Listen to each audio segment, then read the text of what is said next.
Dans cette vidéo, je te montre comment lancer un business avec seulement 5 heures par semaine. Je sais que tu te dis peut-être que ce que je te dis c'est un peu mensonger ou c'est juste pour attirer. Et en fait, pas du tout. On peut vraiment lancer un business avec 5 heures par semaine en étant très efficace et en étant très organisé. Pourquoi je te fais cette vidéo ? Parce que je vois qu'il y a beaucoup de personnes qui voudraient quitter soit leur emploi salarié pour créer son business, soit qui sont dans les études et qui voudraient créer aussi leur business et qui ont peur, ce qui peut se comprendre, de passer à l'acte. Et ils ont peur de quitter un emploi qui est rémunéré pour lancer un business qui ne marche pas. Et ça peut être compréhensible. Et donc ce que j'ai fait, pour te permettre quand même de te lancer, parce que ça serait trop dommage de passer une vie à se dire je voudrais aller au point B, mais je reste au point A à cause de plein de blocages, je me suis dit est-ce qu'on peut, en parallèle de son emploi salarié ou en parallèle de ses études, commencer à tester une idée pour savoir ensuite, après quelques mois, en général c'est 6 mois, si l'idée est viable ou pas. Et comme ça pourrait te permettre de te lancer ensuite sereinement ou à l'inverse, de voir que l'idée c'était pas la bonne ou c'était pas le bon angle, pas le bon positionnement, pas la bonne cible et donc bifurquer un petit peu, pivoter comme on emploie dans le langage des startups pour retrouver un business qui marche sans quitter au début ce que tu as. Et comme ça va pouvoir faire tomber tous les blocages pour que tu puisses te lancer sereinement et avoir une vie professionnelle épanouie. Et ce que j'ai fait pour être le plus clair possible, je vais donner toutes les étapes détaillées, mais je t'ai fait une mind map où je te remets toutes les étapes, une par une, je te remets chaque détail et je te mets aussi le temps que tu peux mettre à côté pour que tu puisses, toi, en fonction de tes compétences et comment un peu tu modèles ton business, pouvoir tout caser en 5 heures. Parce qu'il y a des phases qui pourront être un peu plus longues que d'autres, ça dépend du temps que tu veux y consacrer. Je te mets le lien dans la description, tu mets juste ton mail, moi je te l'envoie et tu pourras avoir tout le plan détaillé que tu pourras reprendre pour chacune de tes vidéos. Il y a une question que tu te poses sûrement, c'est sur quelle plateforme tu vas commencer ton business. Tu peux le commencer sur plein de choses, un blog, les réseaux sociaux, YouTube, LinkedIn, faire de la pub Facebook, etc. Pour avoir essayé plein de plateformes, à mon sens, la plus efficace et surtout la plus rapide, ça va être YouTube. Alors pourquoi YouTube ? Je t'explique en 2 mots comment ça se passe. En gros, tu as soit un blog, soit YouTube, soit les réseaux sociaux. On enlève la pub qui demande de l'argent. Le problème d'un blog, c'est déjà que c'est très long à faire démarrer et qu'en fait, un blog ne se suffit pas à lui-même. Si tu poses des articles sur ton blog, personne ne va venir. Il faut que tu aies des réseaux qui vont graviter autour et que ces réseaux attirent vers ton blog. Ton blog de lui-même ne va attirer personne. Sauf si tu es dans une thématique extrêmement nichée où quand quelqu'un tape un problème, il n'y aura quasiment que ton blog qui répond. Tu as ensuite les réseaux sociaux. Les réseaux sociaux, ça peut marcher plus rapidement qu'un blog, mais le problème c'est que tu ne capitalises pas sur le long terme. Chaque publication, après 1 jour, 2 jours, elle tombe aux oubliettes. Et donc tu devras tout le temps refaire des publications inlassablement. Le gros avantage de YouTube, il y en a 2. C'est que non seulement quand tu vas faire une vidéo, YouTube va faire la promotion sur sa plateforme. C'est-à-dire que quand tu fais une vidéo, directement YouTube, il voit les personnes qui peuvent être concernées par ta vidéo, qui peuvent être intéressées, et YouTube va la recommander aux autres personnes.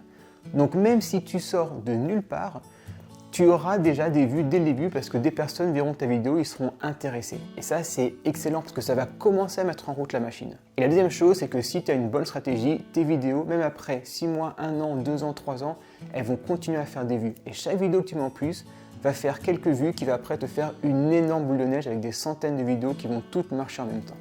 Et ça, c'est une force incroyable. Et pour te dire, sur mon deuxième business en ligne, ça fait depuis vers mars, donc ça doit faire maintenant depuis quasiment 8-9 mois que j'ai posté 0 vidéo et je fais toujours à peu près 500-600 vues tous les jours. Donc t'imagines un peu la puissance de YouTube quand tu as mis en place une bonne stratégie, ce que ça peut te donner. Juste avant d'entrer dans le vif du sujet, je t'ai mis, si ça t'intéresse, un e-book sur les 7 erreurs que tu fais et que tu ne te rends pas compte et qui empêchent ton business de se développer et de lancer ton business. C'est un e-book que j'ai écrit qui traite davantage l'aspect psychologique, les blocages, les biais cognitifs, et ça va te permettre d'avancer. C'est pas un e-book qui fait 2-3 pages, c'est un e-book je crois qui fait 26 pages. C'est un e-book que j'ai pris le temps de bien faire, j'ai mis beaucoup de choses dedans, et le fait de lire cet e-book, ça peut te permettre de débloquer des choses qui vont vraiment t'aider à l'avenir. La première phase, c'est ce que j'appelle la phase 0.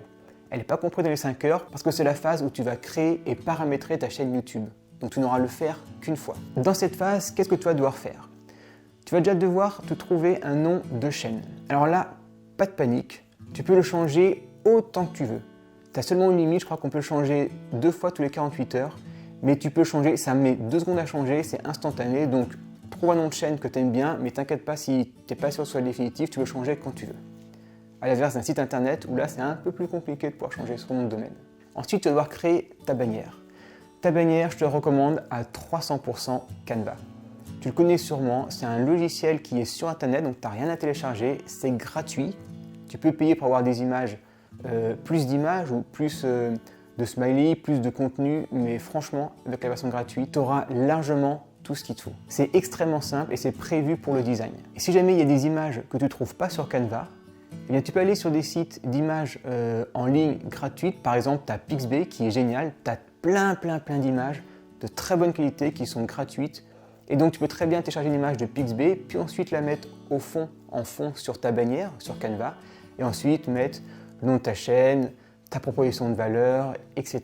Le but est de se lancer rapidement et de voir rapidement les résultats. Donc fais une première version, une version simple, une version que les personnes comprennent, et après petit à petit tu pourras remodifier tout ce que tu fais. Mais ne fais pas l'erreur de passer 3 jours sur ta bannière que seulement 1% des personnes verront, ok? Le but c'est on trace, on teste l'idée. Ensuite il te faudra une photo de profil que tu devras mettre dans le rond de ta chaîne YouTube.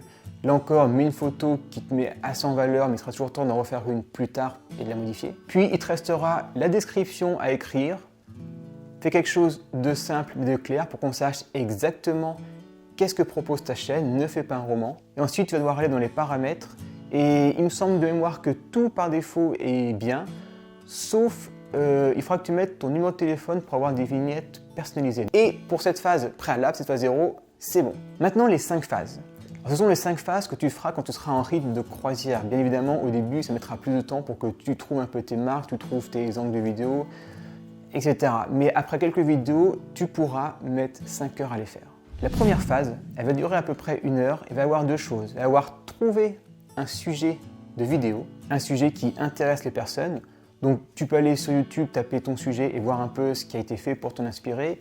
Tu peux aussi aller dans TubeBuddy pour taper des mots-clés et voir le nombre de recherches. Une fois que tu as trouvé un sujet que tu penses intéresser les personnes et que toi tu as de l'expérience dedans, tu vas faire une petite checklist des choses que tu dois dire dedans. Alors tu ne vas pas écrire la vidéo, tu vas juste mettre des points pour que tu aies quand même une structure dans ta vidéo, parce que c'est très important, elle soit structurée, que tu es sûr de ne rien oublier, mais tu ne vas pas passer non plus 3 heures à tout écrire mot à mot. Ça, encore une fois, tu pourras peut-être le faire plus tard si tu veux, mais là, il faut tester l'idée rapidement. Et cette phase 1 heure, tu verras, c'est pas trop parce que faut quand même bien structurer, ça prend un peu de temps. Et le temps passe vraiment plus vite que ce qu'on pense. On dit toujours, tiens, je fais ça en demi-heure, en fait, on met 1 heure. Donc, quand tu penses faire quelque chose en un certain temps, tu peux mettre 50% en plus, en général, facilement, voire le double. Ensuite, à la phase numéro 2, ça va être de tourner ta vidéo. Donc dedans, ça comprend l'installation de ton matériel, ça comprend le fait que tu tournes ta vidéo, ça comprend aussi le fait qu'après tu ranges ton matériel si tu n'as pas une pièce dédiée, et ça prend en compte le fait de décharger ta vidéo et ton son sur ton PC portable, ce qui peut prendre un peu de temps en fonction de ton ordinateur.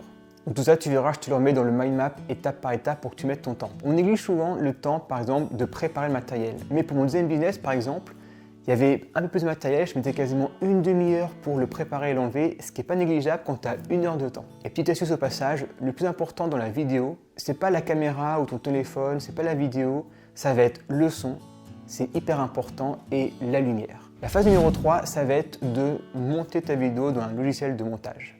Donc forcément, les premières fois, ça va être long. Il faut déjà que tu choisisses un logiciel de montage. Il faut qu'ensuite, tu t'habitues aux raccourcis pour aller plus vite. Ensuite, tu verras, ça va assez vite. En gros, la première phase, tu vas faire tes cuts. Tu vas enlever tous les endroits où tu regardes tes notes, les endroits où il y a des blancs, les endroits où, par exemple, tu as mal dit une phrase. Donc, tu vas tout enlever pour après avoir une piste propre de tout ce que tu dis. Et ensuite, tu pourras éventuellement repasser dessus pour mettre des effets comme mettre un titre, une explication, quelque chose en bas, etc. Ce qui n'est pas nécessaire. Moi, je te conseillerais plutôt juste de déballer ta vidéo, quelque chose de précis, sans non plus aller dans le montage, parce que ça peut être très chronophage de faire du montage. La 4e phase, qui est la 4e heure, ça va être de créer ta vignette en 1 heure. Et ça, je sais qu'il y a beaucoup de personnes qui négligent la vignette et qui font quelque chose en 10 minutes, alors que la vignette, c'est hyper important. Et franchement, consacre-y bien 1 heure. Fais une vignette qui soit claire, fais une vignette qui soit impactante, fais une vignette qui donne envie de cliquer tout simplement, et fais une vignette surtout personnalisée. Prends pas un screenshot de ta vidéo, fais une vignette à part entière. Et pour ça, encore une fois, tu as Canva, où tu peux tout faire dessus, sauf le fait de détourer ton visage si tu te mets sur la vignette, ce qui n'est pas forcément obligatoire. C'est recommandé, mais tu peux essayer de faire une vignette sans te mettre dessus. Et pour te détourer, tu as des logiciels en ligne. Tu verras, tu tapes détourer personne et tu as un site où tu mets juste ton image, tu cliques, ça te la détourne et tu la retélécharges en JPEG. C'est gratuit, ça marche très bien et ça fait vraiment bien le taf. Et ensuite, il y a la 5e phase, la 5e heure et la dernière phase, ça va être de publier ta vidéo sur YouTube. C'est pareil, ça prend 1 heure parce qu'il va falloir que tu trouves un titre qui soit impactant, il va falloir que tu rédiges une description et ça aussi, c'est pas négligeable, surtout que sur Internet, sur Google, quand on voit ta vidéo, il y a les 2 premières lignes qui s'affichent. Donc quand tu rédiges ta description, il faut que dans les 2 premières lignes, on sache de quoi ça parle. Tu as les tags aussi qui sont de moins en moins importants, mais c'est quand même utile de mettre des tags qui sont recherchés pour aider YouTube dès le début à comprendre ta vidéo. Tu peux aussi choisir les écrans de fin, tu peux mettre des fiches et bien sûr tu peux planifier ta vidéo. Donc tout ça peut mettre 1 heure à peu près, peut-être moins. Après c'est toi qui vas devoir décaler le temps sur chaque étape. S'il y en a que tu es un peu court ou d'autres que tu es un peu trop long. D'où justement tout l'intérêt sur la mind map de marquer tes temps pour voir un peu le total et avoir une bonne vision et être bien organisé. Et là tu vois qu'avec seulement 5 heures par semaine, tu peux faire une vidéo sur YouTube par semaine, ce qui est suffisant au début. Et tu peux voir après, on va dire, un trimestre ou 2 trimestres, comment ta chaîne se porte. Soit tu peux travailler 1 heure tous les jours de la semaine, du lundi au vendredi par exemple. Soit tu peux travailler une grosse matinée le week-end ou diviser ça le samedi et le dimanche. Bref, c'est au choix et ça permet de faire un premier pas pour que tu puisses commencer à lancer ta chaîne YouTube pour voir si ça marche, pour ensuite lancer ton business. Je te mets 2 vidéos qui vont énormément t'aider sur YouTube. La première, ce sont les meilleurs indicateurs que tu dois regarder pour créer ta chaîne YouTube. Et la deuxième, c'est est-ce qu'il faut poster sur les groupes Facebook. Je te souhaite un bon lancement de chaîne YouTube et je te dis à très vite dans ma prochaine vidéo. Ciao!